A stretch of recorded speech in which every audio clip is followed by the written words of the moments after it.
अब देखिए आगे पुण्यात्माओं, परमात्मा ने बिल्कुल तोड़ पाड़ दिया। इस सत्संग में परमात्मा कह रहे हैं कि परमात्मा ना तो झूठा होता है और ना परमात्मा झूठ कह सकता है। इसके बाद फिर आप जो सत्संग सुनेंगे धर्मदास जी वाला, उसमें फिर आपको दिमाग लगाने की जरूरत है।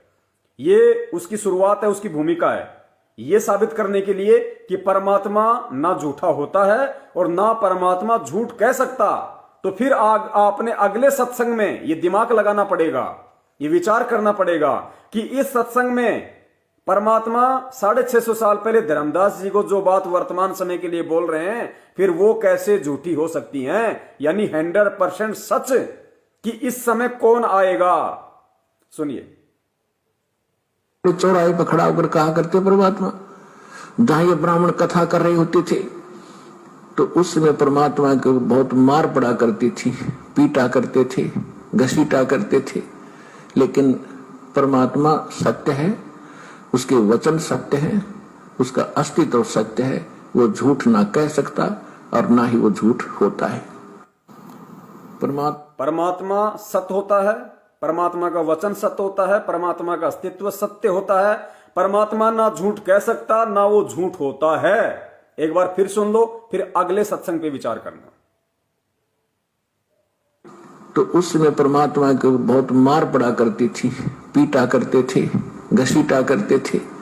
लेकिन परमात्मा सत्य है, उसके वचन सत्य है, उसका अस्तित्व सत्य है। वो झूठ ना कह सकता और ना ही वो झूठ होता है। परमात्मा झूठ नहीं हो सकता। जो वचन परमेश्वर ने बोल दिए वो कदाचित झूठे नहीं हो सकते, क्योंकि ना परमात्मा झूठा होता है, ना परमात्मा का वचन झूठा होता है और ना परमात्मा झूठ कह सकता। तो अब जो धर्मदास जी का जो सत्संग है आगे, उस सत्संग को ध्यान से सुनना पुण्यात्माओं। और परमात्मा ने धर्मदास जी को कहा कि धर्मदास, आगे चल के कलयुग की पिछली पीढ़ी में इतना घोर समय आ जाएगा कि लोग इस भक्ति को स्वीकार करने से भी कतराएंगे।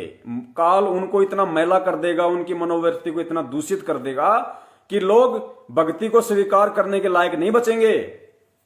और धर्मदास, उस समय मैं जाऊंगा, जीवों को पार करूंगा, करोड़ों का मोक्ष करूंगा। तो धर्मदास जी को शंका हो गई।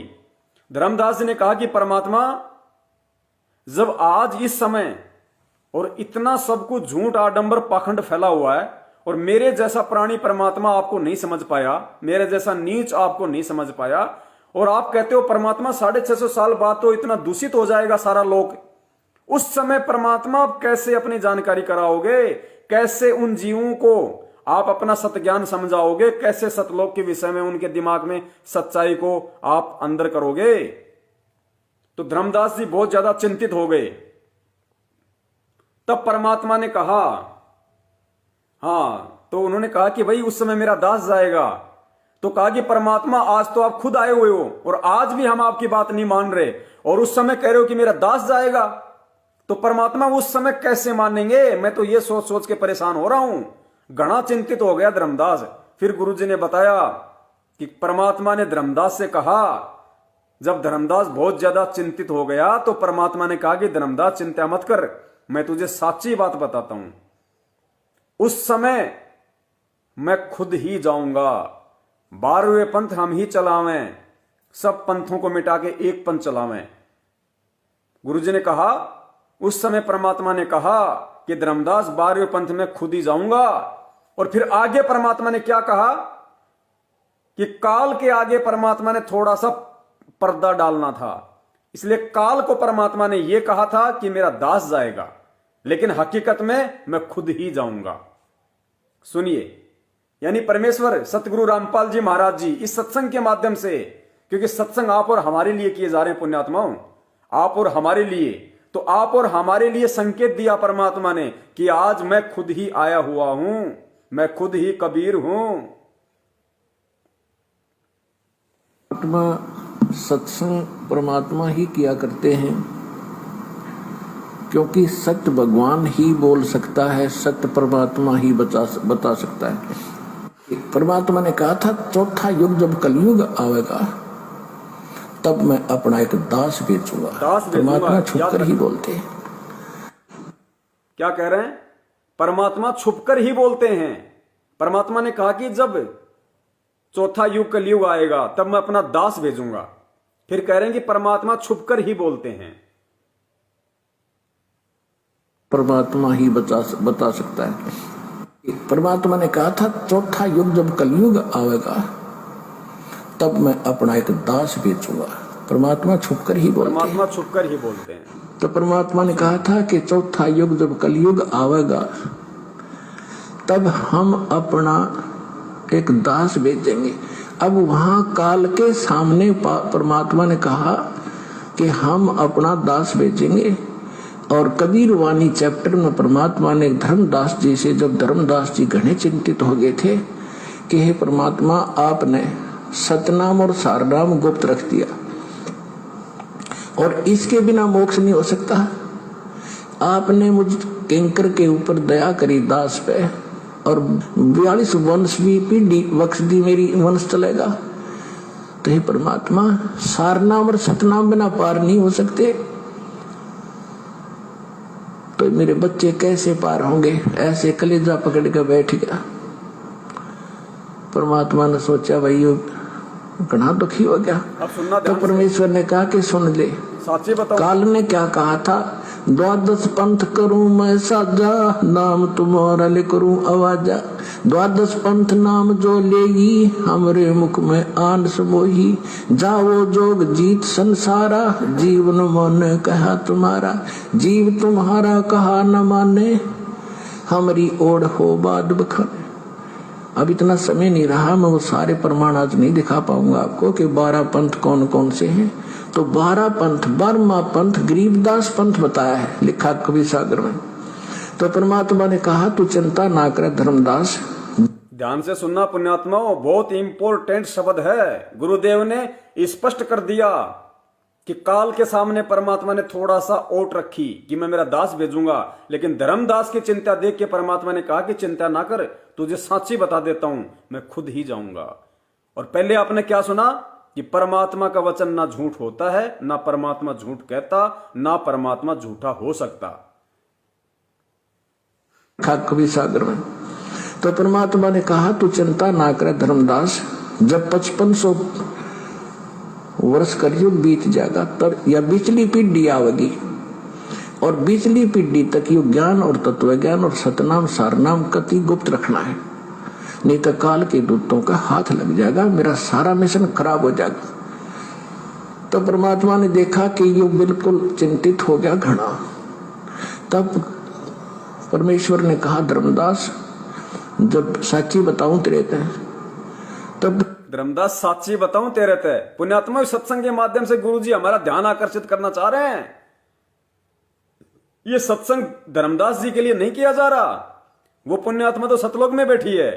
ये सत्संग आप और हमारे लिए किया जा रहा है, ये विश्वास दिलाने के लिए कि वर्तमान में तेरे गुरु रूप में कौन है।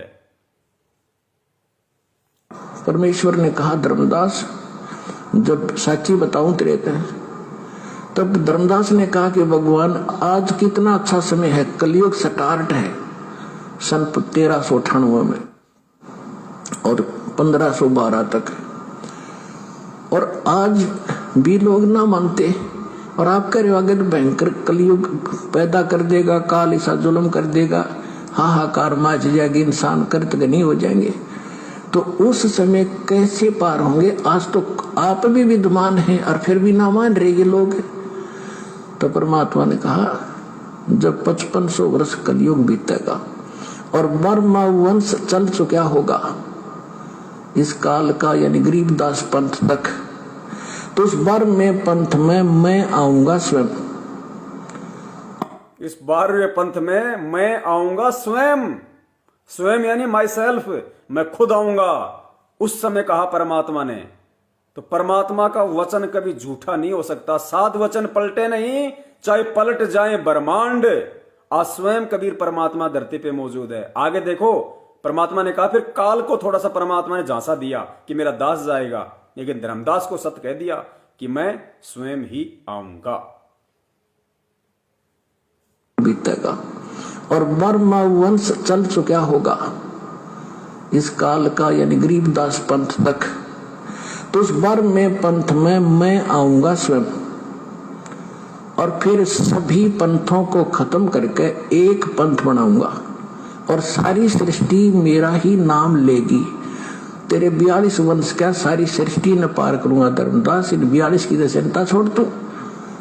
तब उसका दिल डटा था, और काल के सामने परमात्मा ने थोड़ा सा भेद रखा कि मैं अपना अंश भेजूंगा। और काल के सामने परमात्मा ने थोड़ा सा भेद रखा कि मैं मेरा अंश भेजूंगा। मेरा ही नाम लेगी। तेरे 42 वंश क्या सारी सृष्टि न पार करूंगा धर्मदास, इन 42 की दशनता छोड़ तू। तब उसका दिल डटा था, और काल के सामने परमात्मा ने थोड़ा सा भेद रखा कि मैं अपना अंश भेजूंगा। अके नाम कहा, स्पष्ट बिल्कुल क्लियर हो जाना चाहिए। जो परमात्मा प्रेमी आत्मा है, जिसका मकसद ज्ञान को समझ के सतलोक जाने का है, उस आत्मा को तो कोई भी संशय नहीं रहेगा। और जो खाली देखा देखी में लग रहे हैं कि भाई चलो लोग कहते हैं गुरु बना लो, गुरु बना लिया, अपने और भी काम कर रहे हैं, गुरु के सत्संग भी सुन रहे हैं, अपने स्तर पे सोच रहे हैं, भक्ति भी अच्छी कर रहे हैं, उनके समझ में ये बातें नहीं आएंगी।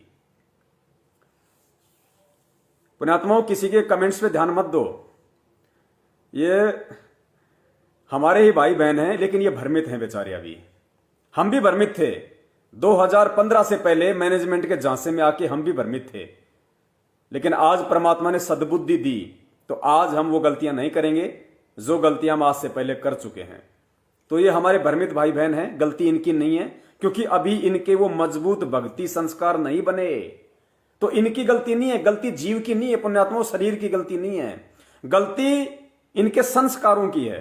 क्योंकि जब जब वो परमात्मा इस पृथ्वी पे आता है तो वो हम उसको परमात्मा नहीं मान पाते, उस विश्वास के साथ हम भक्ति नहीं कर पाते, उस संत पे विश्वास करके वो दान पुण्य नहीं कर पाते, जिस कारण से आत्मा के संस्कार इतने मजबूत नहीं बन पाते। और जब तक आत्मा के भक्ति संस्कार मजबूत नहीं होंगे, तब तक उस आत्मा को गुरु और परमात्मा के बीच की खाई को पार करना महाभारत के जैसा है। तो ये बेचारे बीमार हैं, इन बीमारों से थोड़ी सहानुभूति दिखाओ भाई, इनके साथ प्रेम से पेश आओ। ये भी हमारे भाई बहन हैं जो मैनेजमेंट के पीछे लगे हुए हैं, इनको थोड़ा प्रेम से पेश आओ इनके साथ में, इन पे भी दया होगी, ऐसी बात नहीं है। आप गुरुजी के सत्संग नहीं सुनते?